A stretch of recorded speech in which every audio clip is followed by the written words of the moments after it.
Hello, I am Bonnie Wood of Keeping New York History Alive, and this is Stories of the Past, Shookville, a deserted village.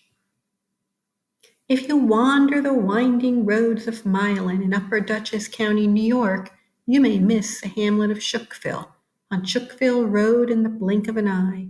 The walls and foundation of the old stone church remain to mark the center of the long-forgotten community, and this stone plaque is displayed near the town historian's office in the Milan Town Hall. Although little of Shookville remains, the articles, journals, and stray thoughts of unofficial local historian and writer Burton Coon, 1869 to 1942, remain to tell the story of its past.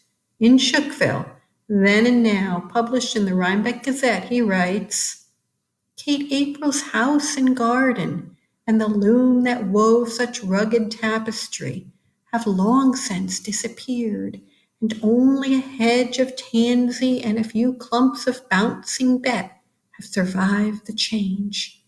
Little David Doyle and Jenny Kramer would look in vain for the little picket gate in the stone wall and the shrubs on either side of the stone walk, leading to the house and grapevine and the little garden with its pinks and sweet William and lavender. Many a bouquet did Mother Doyle pick from this yard and bring to church on a Sunday afternoon, an offering for God's altar. And Gilbert Myers will remember the old home with overshadowing plum trees, white in the springtime, and the little barn where the cow and chickens were kept, and the hayloft where he used to dream of the days to come and their possible fruitage.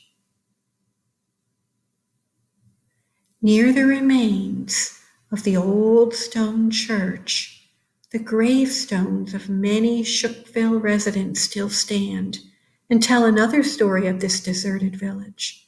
Burton Coon's parents, as well as his father, William Coon's 3 children and a first wife, lost in the space of 3 years, 1863 to 1865, from smallpox and then diphtheria, are buried within the black iron fence.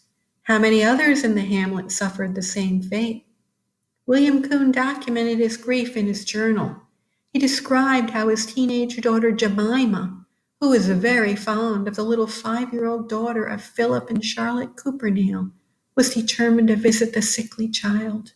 Jemima and the child both died from diphtheria within days of each other, September 1865.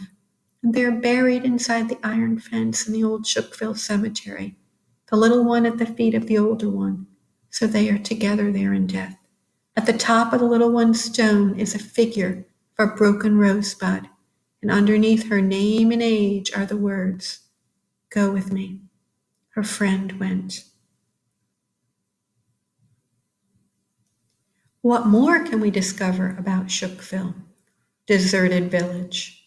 The story can be remembered and retold. The beauty can still be experienced. Slow down. Don't blink.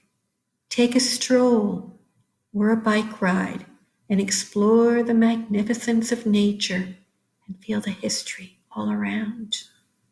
We can still imagine the community gathering at church socials, the children playing in the orchard and going to a one-room schoolhouse, the farmer plowing the field, the farmer's wife picking vegetables in her kitchen garden, a quiet yet active time, a hard yet cherished life.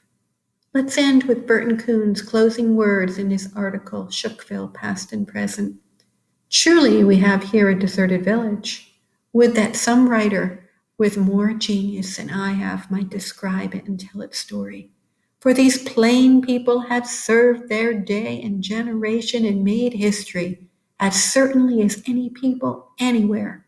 I have long wanted to do them justice, and if I have failed, it is only because I could not do any better. I thank the Gazette for this opportunity.